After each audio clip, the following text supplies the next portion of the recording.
જ્ઞાનનો ઉપદેશ કરનારા, બ્રહ્મવેદા તથા પુરાણ કહેનારા વ્યાસને જેઓ માનતા નથી તે નરકમાં જાય છે. મિત્રનો દ્વેષ કરનારા અને પ્રીતિ અને આશાઓનો ભંગ કરનારા નરકમાં જાય છે. જે વિવાહની જાન તીર્થવાસીઓને લૂંટે છે તે નરકમાં જાય છે અને તેઓ કદી પણ ઉદ્ધાર થતો નથી.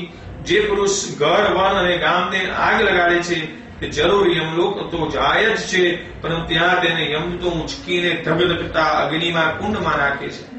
પછી જે વખત તેના સકલ ગોત્ર દગ્ધ થઈને પોતાની છાયા મળવા બાબતથી યમદૂતોને વિનંતી કરે છે, તે વખતે એ જીવને અસીપત્ર એટલે કે તલવાર જેવા પાંદડાવાળા નામના વનમાં લઈ જાય છે. કે જે વનમાં જાય એટલે ત્યાંના વૃક્ષના પાંદડાથી જે વખત જેના શરીરનું છેદન થાય છે તે વખતે યમદૂતો તેને કહે છે કે અરે આ ઠેકાણે શીતલ છાયા છે, નિદ્રા કર. તુષા લાગવાથી પાણી માગે તો તેને યમદૂતો કડકડતું તેલ આણી આપે છે અને તેને કહે છે કે અરે આ જલ પી, આ પદાર્થ ભક્ષણ કર. એ રીતે કયાદીય પ્રાણી પદાર્થ ખાઈને ઊનું તેલ પીએ છે તથા તેના પેટની માહેના સઘળા આંતરડા વળી જાય છે અને એ પ્રાણી ઝાડ પરથી પડેલા ડાળાની પેટે ધબ દઈને ભોંય પર પડે છે. એ પ્રકારનો બાદકી યદિ સંકટે પાછો ઉઠીને અતિદીન ગરીબ પ્રમાણે પ્રલાપ વિનંતી કરે છે, તે સમયે તેને વિવસાય એટલે કે વેણા છૂટા હોવાને લીધે માત્ર શ્વાસોશ્વાસ નાખે છે, તેનાથી એક શબ્દ પણ બોલાતો નથી. ભગવાન કહે છે કે હે ગરુડ, તે પ્રમાણે બાદકી પુરુષોને અનેક પ્રકારની યાતના શિક્ષા થાય છે. હવે એવા પ્રકારની યાતનાનો અતિશય વર્ણવાથી ફળ શું છે? કારણ કે એવા પ્રકારની અનેક વિધિ યાતનાઓ શાસ્ત્રમાં કહેલી છે. એ ગરુડ, એ રીતના દુઃખ પામનારા હજારો પ્રાણી ભયંકર નરકમાં પડીને મહાપ્રલય તથા સુધી તેઓ રચી પછી જવાપણું પામે છે. એ પાપોનું અક્ષય ફળ ભોગવીને પછી ત્યાં ઉત્પન્ન થાય છે. પછી યમાગ્નાથી પૃથ્વી પર ફરીથી આવીને સ્થાવરાદિક પર્વત, ઝાડ વગેરેમાં જન્મ લે છે. ઝાડ, જાલા, વેલ, પર્વત, ઘાસ વગેરે એક ઠેકાણે સ્થિર રહે તે સર્વને સ્થાવર કહેવા. સર્વે સ્થાવર વસ્તુઓ અતિ અજ્ઞાનાવસ્થાયુક્ત હોય છે. કીડા, પશુ, પક્ષી, પાણીમાં સંચાર કરનારા મચ્છરાદિ તથા દેવીઓની એ સર્વે 84 લક્ષ યોનિને પેટે જ છે. એ રીતે સર્વ યોનિમાં ફરી પછી એ સકળ પ્રાકૃતિઓ મનુષ્ય યોનિને પામે છે. મનુષ્યમાં પણ એ નરકમાંથી આવનારા પ્રથમ ચંડાલમાં જન્મ લે છે. તેમાં પણ આગળ કહેવામાં આવશે તેવા પાપ ચિત્તો વાળા છતાં અનેક પ્રકારે દુઃખ ભોગવે છે. તે ચિહ્ન એવા કે કેટલાક ગળતા કોળવાળા, કેટલાક જન્મથી જ આંધળા અને કેટલાક મહાન રોગ વાળા હોય છે. એ પાપના ચિહ્નો વાળા હોય છે.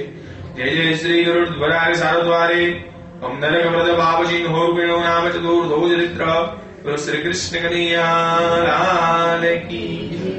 5મા અધ્યાયની શરૂઆતમાં શ્રી ગરુડજી કહે છે કે હે ભગવાન, કયા કયા પાપો વડે કયા કયા ચિહ્ન ઉત્પન્ન થાય છે, કઈ કઈ યોનિમાં જન્મ પ્રાપ્ત થાય છે તે મને સવિસ્તર કથન કરો.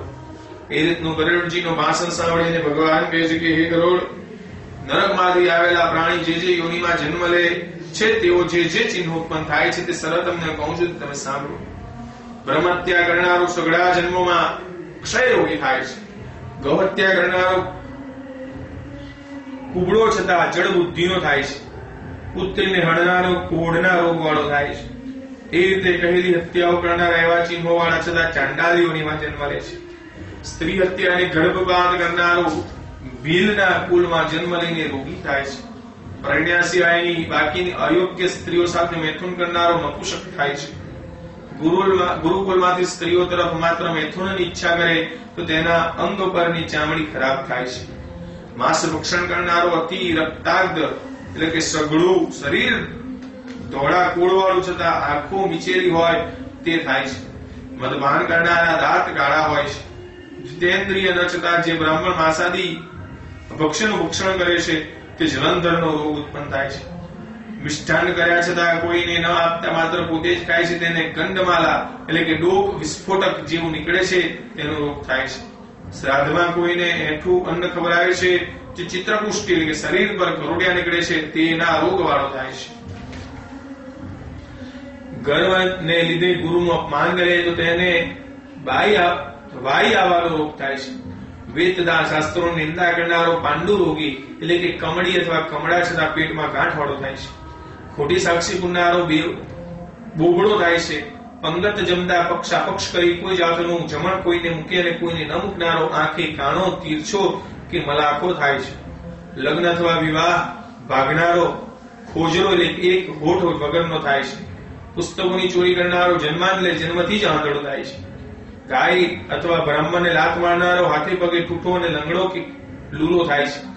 મિથ્યા એટલે કે જૂઠું બોલનારો તોતડો થાય છે અને સાંભળનારો બહેરો થાય છે. બીજાને ઝેર દેનારો ગાંડો કે ઉન્મત્ત થાય છે. બીજાનું માંસ ખાનારો રોગી થાય છે. બીજાના હીરા માણેક વગેરે રત્નો ચોરે તે નીચ જાતિમાં અવતરે. સોનું ચોરનાર નખ જન્મથી જ ખરબચડા હોય છે. ગમે તે જાતિની દારૂ ચોરનારું નિધન થાય છે. રાધેલું ચોરનારું ઉંદર થાય છે. દાણા ચોરનારો તીડ થાય છે. જલ ચોરનારો યાકૃત એટલે પપૈયા નામનું પક્ષી થાય છે. ઝેરનું ચોરનારો વીછી થાય છે. કોઈ પણ જાતનું લીલોતરી શાક ચોરનારો મોર પક્ષી થાય છે. કસ્તુરી વગેરે સુગંધવાળા પદાર્થો ચોરનારો છછુંદર થાય છે. મધ ચોરનારો બગડાની માખી થાય છે. માંસ ચોરનારો ગરધણ નામનું પક્ષી થાય છે. લવણ એટલે કે મીઠું ચોરનારો કીડી થાય છે. પાન ફળ અને ફૂલ વગેરે ચોરનારો બગડાનો વાંદરો થાય છે. પગે પહેરવાના ચામડાના જોડા ઘાસ તથા કપાસનું ચોરનારો ઘેટું થાય છે. જે ભયંકર હિંસાથી કર્મ કરીને જીવે વ્યાપારી તથા તીર્થયાત્રા કરવા જતા હોય તેને લૂંટે અથવા બગડાના હરિણિયાની હિંસાથી કરે તે સર્વ ખાટકી કસાઈને ઘેર ગેટા અથવા બકરા અથવા એ સિવાય બીજા નકામી અવસ્થાવાળા પશુઓ થાય છે. જેણે ઝેર ખાઈને આત્મહત્યા કરી હોય તે પર્વત પર કાળો સર્પ થાય છે. જે બીજાઓનું કહેલું ન સાંભળતા સ્વભાવથી જે મરજી મુજબ આચરણ કરે છે તે ઉજ્જળ વનમાં હાથી થાય છે. વૈશ્વદેવ એટલે કે જે કઈ રંધાઈને તૈયાર થાય તેને ઘીમાં મિશ્ર કરી દરરોજ બ્રાહ્મણને 70 આહુતિ મંત્રોચ્ચાર કરીને અગ્નિમાં હોમવી પડે છે. તે ન કર્યા છતાં સર્વ જાતિને ઘેર જમનારો તથા આ અન્ન પવિત્ર છે કે અપવિત્ર તેની પરીક્ષા કર્યા સિવાય ભોજન કરનારો એ બેઉ બ્રાહ્મણો ઉજ્જળ વનમાં ભાગ થાય છે. બ્રાહ્મણ છતાં જે ગાયત્રી મંત્રનો જપ ન કરે, જે સંધ્યા ન કરે, તે અંતકરણમાં દુષ્ટ છતાં ઉપરથી સાધુપણું દેખાડે તે સર્વ ભગલા થાય છે.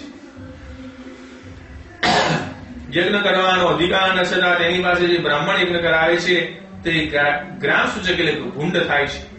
દક્ષિણા મળવાના લોભથી જે બ્રાહ્મણ યજમાનના હાથથી બલાત્કારે દેવ પૂજનાદિ કર્મ કરાવે છે તે ગધેડું થાય છે.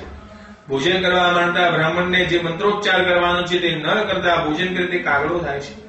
વિદ્યા ભણવાની આજ્ઞાથી કોઈ સુપાત્ર બ્રાહ્મણે ભણવાની ઈચ્છા દર્શાવી હોય તેમ છતાં તેને જે બ્રાહ્મણ ન ભણાવે તે બળદ થાય છે. ગુરુની સેવા ન કરનારો શિષ્ય ગોખર એટલે ગધેડું થાય છે. ખચ્ચર ગધેડું થાય છે. ગુરુનો તિરસ્કાર તથા ધિક્કાર કરનારો અને વાદ કરીને બ્રાહ્મણને જીતનારો બેઉ બ્રાહ્મણો જલ રહિત પ્રદેશમાં પાણી વગરના બગડામાં બ્રહ્મ રાક્ષસ થાય છે. દરેક કથા અથવા શાસ્ત્ર સાંભળીને વક્તા બ્રાહ્મણને શ્રદ્ધાપૂર્વક દાન આપવું જોઈએ એમ છતાં ન આપનારો શિયાળ થાય છે. જે સત્કાર અથવા તામસ કરીને આપે છે તે મોઢેથી અગ્નિથી જ્વાળા સમાન ઉષ્ણ શ્વાસોશ્વાસ ફેંકનારો અજગર થાય છે.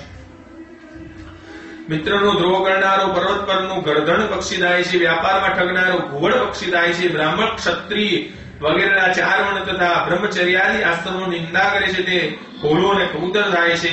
આસ્થાનો ભંગ કરનારો, સ્નેહ તૂટનારો અને દ્વેષની સ્ત્રીનો ત્યાગ કરનારો નિરંતર ચકોર પક્ષી થાય છે. મા બાપ, ગુરુ, બહેન અને ભાઈ વગેરેને દ્વેષ કરનારો હજારો વખત તેમને પેટ ગર્ભમાં આવી ત્યાં જ નાશ પામે છે. જે સ્ત્રી